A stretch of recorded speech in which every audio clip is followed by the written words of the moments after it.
Our Community News Volume 25 Number 5, May 3, 2025. This podcast presents brief summaries of each of the individual news articles in this issue of OCN. The summaries are presented in the order the articles appeared in the paper. For details, please refer to the articles, which are posted at www.ocn.me. The Tri-Lakes area is mourning the loss of Jim Romanello, a dedicated member of the Monument Town Council, who tragically died in a motorcycle accident on April 12 at the age of 60. In a heartfelt statement, council members expressed their sorrow, describing Romanello as a valued colleague and a passionate public servant, and they ordered flags to be flown at half-staff in his memory. At its April 10 meeting, the Palmer Lake Board of Trustees set a hearing date to assess the annexation eligibility of a property owned by Maria Larson, following a resubmission of the annexation request. The board also discussed ordinances for transferring town-owned land and collecting unpaid fees, while continuing to explore future uses for the Elephant Rock property. During the April 24 meeting, the board reviewed a presentation on the Pikes Peak Regional Transportation Authority and debated extending a conditional use permit for Die Cut, ultimately voting to extend it for 1 year. Additionally, the board approved new fees for reserving pickleball courts and discussed potential trash collection services, but did not make a selection. In summary, the board is working on various initiatives, including land use code revisions and the potential annexation of properties, with future meetings scheduled for May 8 and 22. The Lewis Palmer D38 Board of Education recently announced 2 finalists for the superintendent position and discussed the relocation of the Home School Enrichment Academy during their April 22 meeting. Interim Superintendent Amber Wetstein and Palmer Ridge High School Principal Adam Frank will be interviewed on May 6, with a final decision expected at the board's meeting on May 19. Due to the demolition of Grace Best Elementary School, the Home School Enrichment Academy will need to relocate, with options including space in the new Career and Innovation Center or reallocating classrooms at existing elementary schools. The board voted to construct a cost-effective pod structure near the district administration building, which will provide necessary classrooms and community rental opportunities. In budget discussions, the district anticipates a 2.5% revenue increase for the 2025-26 year, while also addressing rising health benefit costs and planning for potential salary increases. The D38 Parent and Community Advisory Committee recently met to discuss academic excellence, the search for a new superintendent, and program relocations from Grace Best Elementary School. Principal Courtney Harrell highlighted the school's focus on academic growth and effective communication, with students expressing appreciation for diverse elective offerings and strong achievement in science. Board Liaison Dr. Patty Schenk reported on plans for the Home School Enrichment Academy's relocation, noting that a prefabricated structure would be the most cost-effective option for housing the program. In the superintendent search, 2 finalists were announced, with a preference for internal candidates to ensure continuity in leadership, and plans for increased community involvement in the selection process. Lastly, the district aims for significant improvements in academic performance, with specific goals set for English language arts and math, while also focusing on enhancing student pathways to higher education and career opportunities. The Monument Academy School Board discussed proposed high school dress code changes during meetings on April 10 and April 24, receiving feedback from students and parents. Students expressed concerns about the financial impact and loss of self-expression due to the proposed changes, fearing it could affect enrollment and lead to student departures. Executive Director Colin Vinchattel shared survey results indicating strong student interest and proposed further engagement with students to refine the dress code policy. The board also reviewed a report from the Library Review Committee on book appropriateness, retaining some titles while addressing parental concerns about content. In addition to the dress code and library discussions, the board approved several policies and addressed financial matters, emphasizing the importance of community engagement in upcoming legislative changes. The Monument Town Council held its April 21 session, beginning with a tribute to the late councilmember Jim Romanello, who passed away after serving since 2018. Council members shared heartfelt memories of Romanello, with Mayor Mitch LaKind expressing his personal loss and Councilmember Laura Cronick recalling their close friendship. The Council approved a comprehensive amendment for the Triview water tank facility, consolidating land to accommodate a new 1.5 million gallon tank and enhancing surrounding landscaping and fencing. In a significant move, the Council enacted a repeal and readoption of Title II of the local code to align with the Home Rule Charter, streamlining administrative structures despite one dissenting vote. Finally, the Council advanced 2 candidates for the town manager position and scheduled future meetings, emphasizing ongoing community engagement and development initiatives. At the recent Monument Planning Commission meeting, public participation and transparency in land use matters were highlighted as essential components of the planning process. The Commission reviewed public hearings for the Terrazzo Baja commercial development and the Triview Administration Building, emphasizing the need for a comprehensive traffic study to ensure safety and effective stormwater management. The Commissioners voted unanimously to recommend that both projects be approved by the Monument Town Council.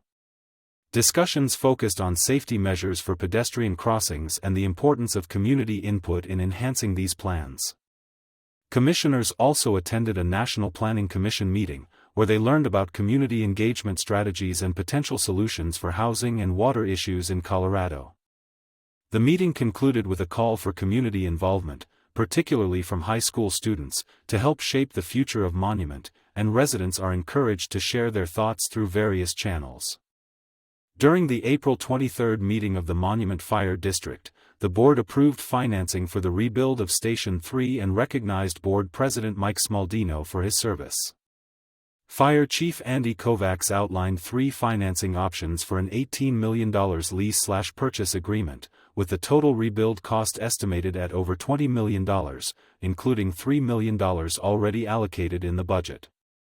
Director Randall Estes proposed a phased loan approach, but financial expert Tim David cautioned that it would incur additional fees and not significantly save costs, leading to a preference for a 10-year balloon loan with Flagstar. The board ultimately voted unanimously to approve the Flagstar loan, allowing the district to begin site preparations for the rebuild, projected to start in August and complete by late 2026. In addition to the financing decision, the meeting included updates on the district's financial status and a planned push-in ceremony for a new fire truck, highlighting ongoing developments within the district. In April, the Woodmoor Water and Sanitation District Board approved moving its bank accounts to Integrity Bank and Trust following a check fraud incident involving a check washing scheme. District Manager Jesse Schaefer reported that the district would implement a positive pay system to enhance security and noted that Integrity Bank offers similar services with better interest rates. The board scheduled special meetings to award a drilling contract for a new well and to appoint a new board member, while also recognizing outgoing Director Dan Belly's 6 years of service. During the financial report, Board Treasurer Roy Martinez highlighted strong supplemental water sales, although tap fees were slightly below target due to increased expenditures from purchasing a new truck. Operational updates included ongoing maintenance of the Chilkat Ditch and efforts to reduce water loss in the district's infrastructure, with a goal to keep unaccounted water below 10%. At the April meeting of the Monument Sanitation District, District Manager Mark Parker provided updates on the district's wastewater collection system and issues at the headquarters building. Parker reported that he is collaborating with GMS Incorporated to evaluate the existing pipelines and manholes between Dirty Woman Creek Park and the Tri-Lakes Wastewater Treatment Facility, focusing on their capacity to handle wastewater from the proposed Buc-ee's Travel Center. The proposed travel center is expected to generate around 15,000 gallons of wastewater daily, but Parker noted that the current pipeline is operating at only 1/8 of its maximum capacity, suggesting minimal impact from the new facility. In addition to the wastewater updates, Parker announced that a dying tree at the MSD headquarters will be replaced with a chokecherry tree on Arbor Day, and an expansion tank in the building has been replaced. Board Treasurer John Howe, who is stepping down, expressed gratitude to his fellow board members and staff, wishing success to his successor, Shannon Clark, as he bids farewell to the district. During the Triview Metropolitan District meeting on April 17, the board approved an economic development incentive agreement for a 30-acre retail site near Monument Marketplace and awarded contracts for an administrative building and a water storage tank project. District Manager James McGrady highlighted the long-planned retail development, which could feature over 250,000 square feet of commercial space and a major national retailer expected to open by October 2027. The board also discussed the need for a traffic flow study for South Jackson Creek Parkway, anticipating increased traffic due to the new development, and confirmed that road upgrades would be funded through the Economic Development Agreement. In financial updates, the board reported a good cash position but noted lower-than-expected sales tax revenues, prompting the need for improved tax collection efforts by the town of Monument. As the meeting concluded, Vice Chair Anthony Sexton reflected on his 8 years of service, emphasizing the importance of responsible development for the district's future, while the board prepared for an upcoming election on May 6 for 3 director positions. In April, the El Paso County Regional Loop Water Authority Board received updates on project progress from Interim Workflow Manager Mark Valentine and financial insights from Corbin from & Company, LLC. Valentine reported that the design and pilot testing of the water treatment plant, awarded to Burns and McDonnell, is advancing smoothly, with a kickoff meeting planned for early May. A request for proposal for designing lift station pumps and pipelines to transport water to customers is currently open, with responses due by May 16 for board evaluation. From shared that the board approved payment of $55,000 in invoices and noted the receipt of $594,000 from the El Paso Board of County Commissioners, part of the $4 million allocated by the Biden administration's American Recovery Plan Act. The meeting concluded with an executive session to discuss legal matters related to negotiations with various entities, with no actions taken afterward. On April 17, the Donala Water and Sanitation District held a workshop and board meeting where General Manager Jeff Hodge presented the district's financial policy and discussed ongoing capital projects. Hodge outlined the district's financial strategy, which includes 4 main funds totaling approximately $12.5 million, and confirmed that no changes to these funds are recommended. Consultants Brett Gracely and Helen Melinda Lawrence reviewed the district's water supply, noting that groundwater is a finite resource and discussing the district's plans for various water projects, including the Loop Water Reuse Initiative. Hodge provided updates on the replacement of Well 7D, which is expected to be operational by August, and emphasized the importance of managing the well field to maintain aquifer health. Board President Wayne Vanderschwer highlighted the need for improved public outreach, and the board unanimously approved a resolution for integrated project delivery to enhance efficiency in urgent situations. At the recent El Paso Board of County Commissioners meeting on April 3, 2 significant land use items were discussed. The first item involved the rezoning of Ben Lomond Mountain Village from RR 5 to RR 2.5, covering over 341 acres, which received unanimous approval. The second item was a request from New Breed Ranch Incorporated to create 7 single-family residential lots on a 34.7-acre section of a larger property, also approved unanimously.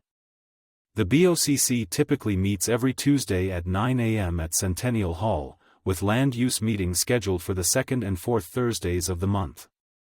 For further details on the BOCC and its meetings, residents can visit the official website or contact the office directly. The Woodmoor Improvement Association Board met on April 23 to discuss resident Eric Lessing's recommendations regarding the Firewise program. Lessing emphasized the need for the board to prioritize Firewise initiatives, aiming for 100% participation in 15 years, with interim goals of 50% in 5 years and 90% in 10 years. Forestry Director Jason Hen acknowledged Lessing's input and highlighted WIA's commitment to sustainable practices while managing a large community of 3,400 homes. The board approved changes to simplify tree removal regulations and announced upcoming events, including a chipping event and an educational seminar on Firewise practices. In conclusion, the WIA is actively working to enhance community engagement in fire mitigation efforts while addressing financial and operational updates during their monthly meetings. Thank you for joining us for highlights from this issue of OCN. To dive into the full articles or explore more content, visit www.ocn.me. Don't miss out, sign up for our community newsletter to stay updated with every new post.